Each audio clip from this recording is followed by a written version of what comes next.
Ghost Recon Breakpoint has had a tough life cycle so far. In the shadow of its very successful predecessor, Ghost Recon Wildlands, this game really struggled at launch as it lacked features, felt unpolished, and made some surprising and badly received decisions that ultimately changed the gameplay experience for the worse. In this video we'll take a look at the game's fundamental errors, the issues that have been fixed, and what was already good about it, in order to decide whether it's worth buying or returning to in 2021. Now, while the developers have made some really great changes to Breakpoint, and we'll get onto those soon, some fundamental elements are just unfixable. The first one is the missions, which for me at least was and forever will be the biggest issue with the game. Following the opening of a crash landing on an island, it initially appears that there would be tons of options for original and enjoyable mission types to be ingrained into a compelling story. This initial hope does however very quickly diminish due to the game's repetitive elements. While there are a handful of really good missions, they soon fall into a somewhat monotonous rhythm of going backwards and forwards between base clearing. The story really doesn't help here either, because while the narrative is okay, the way in which it's laid out does not work, and this is possibly the root cause of the base clearing issue. It seems like the developers tried to stretch out the story to an extent that it just didn't work with the ideas they had, and the characters are an example of this. There's only one character that gets decent development, and this is the antagonist, Carl Walker. Throughout the story, his motives slowly unravel through some pretty well done cutscenes. However, sadly, this is the only NPC that this applies to, as during the rest of the game you're introduced to way too many people way too often. This not only means that the characters are forgettable due to insignificance, but it leads back to the base clearing problem again. Story related intel will often lead you to an NPC who knows where the next bit of intel you need is, and the developers must have thought, how can the player obtain this? Well, they can clear another base, of course. It usually doesn't end here, as this may loop round multiple times from intel to NPC before you get a decent mission, so I'm sure you can see how things get boring here, and I'm also sure that if you've played the game before you'll know exactly what I mean. This repetitiveness is then made worse by the game's map, our next fundamental issue that is quite probably unfixable. The main problem with the map is how barren it is, because while there are some reasonably large complexes of buildings, the ones used for base clearing, these are incredibly spread out, which leaves huge open expanses where there's very little going on. This would be fine if it was just one area of the map which was sparsely populated, however it applies to pretty much the whole thing, which has a big impact on gameplay. First of all, going anywhere on foot is completely unviable, and even cars, bikes and trucks seem like a bit of a waste of time, because it's just so boring to drive around that you end up using helicopters all the time. In my 2020 review of this game, I said it was down to the map being too big, but having gone back to play Wildlands, Breakpoint's predecessor, I found that this is not true. Wildlands has just as big of a map, yet I found myself subconsciously using ground vehicles way more than I do in Breakpoint. This is down to the atmosphere, which is achieved with everything from the cars on the roads to people walking about and the abundance of villages dotted around the place, and the Spanish music really topped that off for me. Breakpoint has absolutely none of this.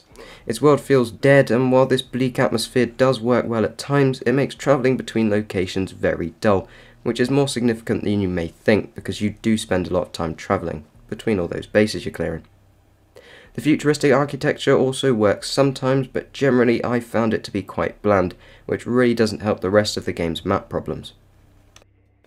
So now on to what's been fixed, because Ubisoft have done a really amazing job of improving the game so far. Many of us thought that they would release a DLC or two and then just ditch the game to start working on a new one. However, this is really not the case, which is just great to see. Just by looking at any of their patch notes, you can tell they still care about the game and its players, as there's even a community request section. In this section they list all the changes they've made at the will of the players, and it isn't just one or two things either, it's a very solid list every time. This attitude has been carried through to all the major updates that the game has seen, with a heavy focus on improving the player experience. We first saw this in March 2020 with the Ghost Experience update, which allowed you to turn off gear level, a rather hated gun level system, and it also brought immersive mode, which I'll expand on later. AI teammates were then also added in July 2020, and have very recently received a huge overhaul, which allows you to level them up through a new challenge system. As for its content, we've had a pretty solid set of DLCs, but also limited time events and missions, which is really what's needed to keep people playing. So many small things have been tweaked, changed and added too, such as the vehicle handling, new guns and attachments. Even tiny details like ammo pouches on vests changing for different guns has been implemented, which shows you the attention to detail here. Most significantly though are the gameplay customization options. You can now pretty much change everything about the game, including the amount of those pain-in-the-ass drones and helicopter patrols. Between the original settings and the newly added world parameters and ghost experience settings, the game can now be turned into exactly what you want it to be. The reason that this is so significant though is because you can now passively play to the game's strengths, meaning that you can effectively make the game better by choosing the right settings. Personally, I found minimizing my HUD, making damage more realistic and turning on the non-guided setting really improved my gameplay experience. Playing on immersive mode too makes you focus on things other than the bland map and bad missions and lets you appreciate some of the game's other strengths, and this leads us nicely onto our next section. What was already good about the game? Believe it or not, amongst the gloom there are some things that Breakpoint has done really well since launch. One of these is the graphics, which is a big part of why playing the game on immersive settings is so much fun. The game looks very good with amazing lighting and textures and a very welcome 60 FPS on PS5.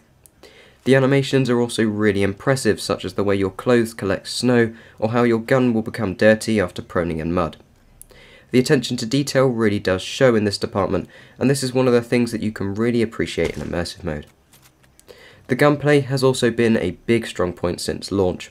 While some may complain about physics, the fluidity is certainly an improvement over Wildlands, which was already pretty good, so that's a big compliment. The gun customization is also very strong, as there are an absolute truckload of options both in the mechanical and cosmetic departments. Customization is also very solid on the character side of things. There are loads of clothing options with new ones being added regularly. The final positive is the vehicles. Now, as I said earlier, the map does mean that using most forms of vehicles can be quite dull, however the selection and variety is at least really good. Quite a few vehicles also have gun turrets, which makes them great for co-op multiplayer, which is good because playing this game with friends is just so much fun, and far better than playing on your own. The co-op is in fact another strong point that's been great since launch, because believe it or not, base clearing is actually one of the best mission types to play with friends. You could for instance have one person up on a hill spotting enemies and sniping, while another enters the base for stealth kills. The co-op is then topped off with one more thing, and that is the friend pass. This allows anyone who owns the game to invite their friends to download and play it with them for free, as long as that person who owns it is playing. This makes the co-op super accessible, which is great because it does make the game more enjoyable. Overall, Ghost Recon Breakpoint has come a long way since launch. It's still far from perfect though, with its fundamental flaws being very prominent.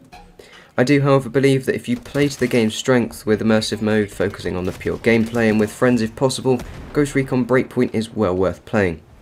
It does go on sale quite often, so if you can get it at a good price then even better, but remember that this game still has more updates coming, so I only see it improving further.